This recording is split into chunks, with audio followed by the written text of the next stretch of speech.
서라운드 뷰 모니터 자동 켜짐, 요거를 눌러주셔야 돼요. 주차 거리 경고시 자동으로 서라운드 뷰 모니터가 켜집니다. 이렇게 처음에는 안 돼 있는 경우가 있어요. 비도 내리고 뭐 석양이 지는 화면도 나오고.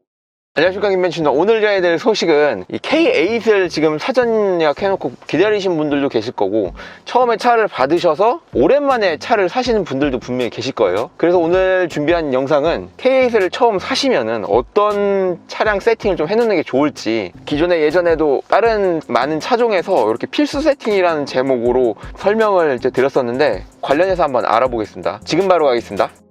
일단 처음 차를 사시면은 빌트인캠 하신 분이 있고 안 하신 분이 있을 수 있어요. 빌트인캠을 처음 옵션으로 선택을 하셨으면 첫 번째 할 게 활성화를 시켜줘야 됩니다. 이유가 뭐냐면, 공장 생산 라인의 현장을 찍으면은 이게 비밀, 기술 유출이 될 수 있고 대외비이기 때문에 빌트인캠을 꺼놓거든요. 그래서 처음 사시면 켜야 되는데 그 방법을 알려드릴게요. 처음에 홈 화면에서부터 시작을 하겠습니다. 보시면은 홈 화면에서 화면을 옆으로 하면은 빌트인캠이라고 이렇게 있습니다. 빌트인캠 가신 다음에요, 그 다음에 주행 중 상시 뭐 쭉 있어, 이벤트도 있고, 여기서 이쪽으로 가신 다음에 요걸 누르십니다. 그 다음에 빌트인캠 설정을 누르신 다음에요, 주행 중 녹화가 있고 주차 중 녹화 있죠. 요거를 이제 키는 방법인데, 주행 중 녹화, 주행 중 상시 녹화 또는 이벤트 녹화 중에 둘 다 체크를 해 놓으시는 게 좋아요. 이유가 뭐냐면, 예전에 그 제 채널에 영상 댓글을 달려주신 분이 주행 중 상시 녹화를 안 했는데 꺼놓고 달리다가 충격을 받았는데 영상 녹화가 안 돼서 문제가 돼 있다, 그렇게 말씀하셨어요. 그래서 주행 중 상시 녹화를 해놓고 약간 경미한 충돌일 경우는 녹화가 안 될 수도 있는 것 같아요. 충격 감지를 못해서. 그래서 해놓는 게 좋고, 이렇게 두 가지를 해놓으시는 게 좋고요. 그 다음에 주차 중 녹화를 한번 갈게요. 가시면 주차 중 상시 녹화, 이벤트 녹화 있는데, 상시 녹화는 굳이 해둘 필요는 없을 것 같아요. 요건 꺼놓고 주차 중 이벤트 녹화, 여기를 선택을 해서 이벤트 있을 경우 하고, 주차 중 이벤트 알림까지 해놓는 게 좋겠죠. 그래서 이벤트 알림이 유보 기아 커넥트가 자동 처음에 5년 가입이 되잖아요. 무료입니다. 그래서 되면 문자로 옵니다, 충격을 감지하면. 그래서 요거를 꼭 해놓으시는 거가 일단은 첫 번째 단계, 빌트인캠 켜놓은 상태입니다. 그럼 자세한 좀 설정을 좀 들어가야 돼요.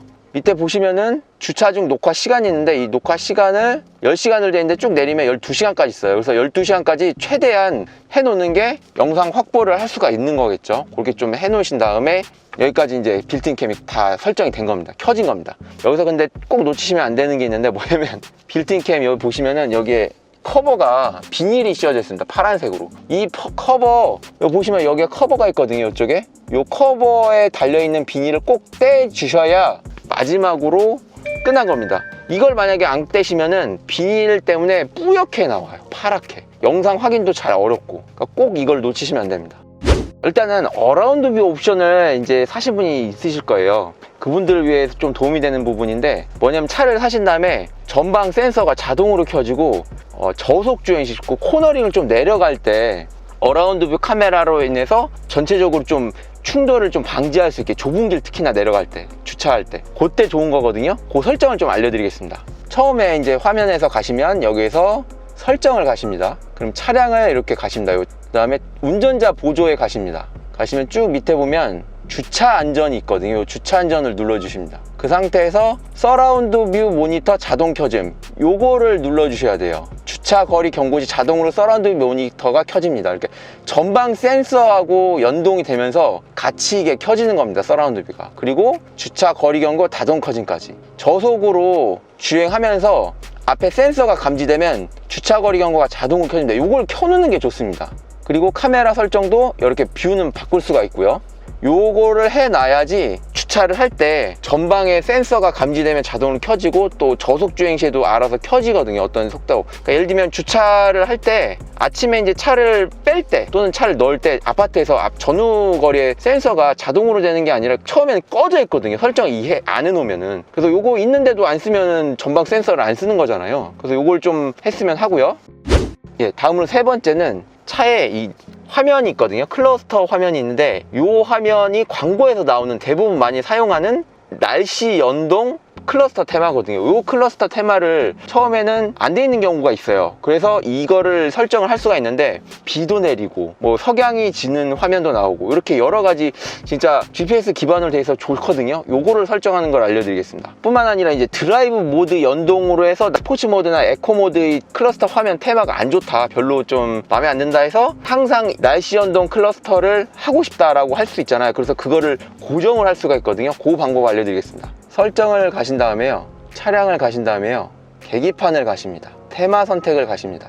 드라이브 모드 연동이 처음에는 선택이 되어 있는데 이걸 끄시고, 이게 스포츠고 이게 에코고 이게 스마트 또는 노멀, 밑에 다이나믹이 있거든요. 이 다이나믹으로 설정을 해 놓으시면 이게 날씨 연동 클러스터 테마가 됩니다.